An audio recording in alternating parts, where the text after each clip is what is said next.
Now, one of the steps that we can do for troubleshooting, or in order to just wipe out all of the connections or programming on the pump, is actually do a factory reset. And that is something that we can do pretty simple, just by pressing the H on the back of the module. We have to press it and press it hard and leave it pressed for about 6 seconds until it starts blinking. Once it starts blinking, we are just going to go ahead, 1, 2, 3,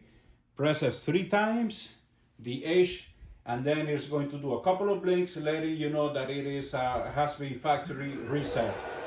Once it is factory reset, it is going to start running once again with the factory programming that it had. So any previous communication or any previous programming that we have done to the OmniX app is going to automatically be removed, and then you can start fresh by creating a site and doing all of the programming once again